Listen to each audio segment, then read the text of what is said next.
ozgina qo'rqinchliroq boshlandi. Bu o'zi qiziqarli video, shuning uchun qiziqarliroq boshlaymiz.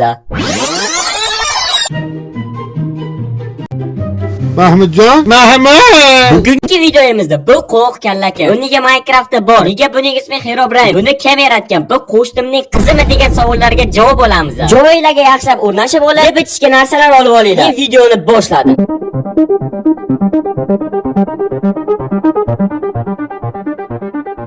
Yo, WhatsApp nega? Yo.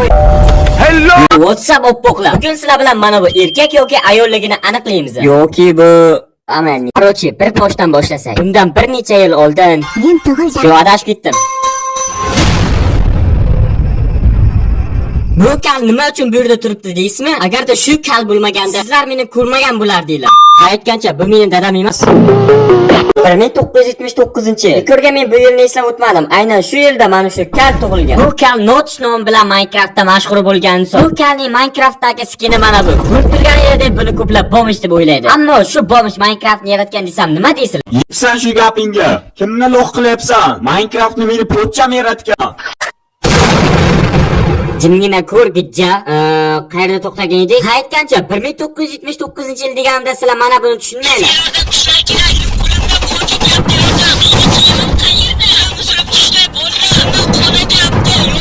Bu paytlar ham oddiy kunlar bo'lgan. Xo'la, eslatib o'taman. 1979-yilda Minecraft yaratilmagan. Bu payt Minecraft yaratuvchisi tug'ilgan. Endi tug'ilganda roddomda Minecraft yaratmaydi-yu. Minecraft esa ilk bor 2011-yilda dunyo yuzini ko'radi. Nihoyat ko'kshim ostidagi Herobrine temasiga ham keldi. Minecraft alfa versiya tarqatilgandan so'ng forumdagi foydalanuvchi Herobrine ko'rganini aytdi. Men Minecraftga kirib bir qancha vaqt avval bir kishilik rejim yaratdim, bla bla bla bla.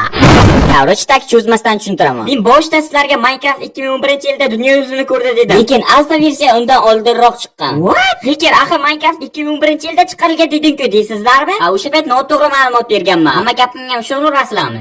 Birinchi qoida, hech qachon hech kimga ishonma. Barchasi hazilda, hamma gapim to'g'ri. Korotchtak Minecraft 2011-yilda yaratilgan demadim. 2011-yilda dunyo yuzini ko'rgan dedim. Undan oldin esa Minecraft ishlari olib borilayotgan edi. Shoshma, stop. O'zi nima uchun alfa versiyani gapiryapman? Degan savol hozir miyamga kelib qoldi. Birinchi bo'lib Herobrine alfa versiyada ko'rinish bergan. Herobrine'ni ko'rgan birinchi o'yinda Minecraftga bir kishilik rejimda kirib, daraxt chopayotgan vaqtda orqasidan kimdir yurib o'tganini eshitdi. U boshida sigir deb o'yladi. What? Meni o'ylashimcha mana bunday bo'lgan. Shu daraxt chopib olsak,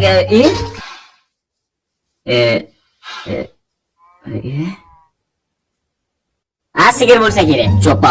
Chopamiz. Herobrine'ni ko'rgan odamning gaplariga o'tamiz. Men sigirning terisini shilishga bordim. Lekin u sigir emas edi. Menga ko'k shimlik bir odam qarab turardi. Shundan keyin forumda foydalanuvchi, ya'ni Herobrine'ni birinchi bo'lib ko'rgan odamning rasm va zapallarini internetga joyladi. Ya'ni mana shu rasm Herobrine eng birinchi bo'lib ko'ringan alfa versiyadagi rasmi bo'ladi. Va hech qancha vaqt o'tmay bu rasmlar mashhurlikka erishadi.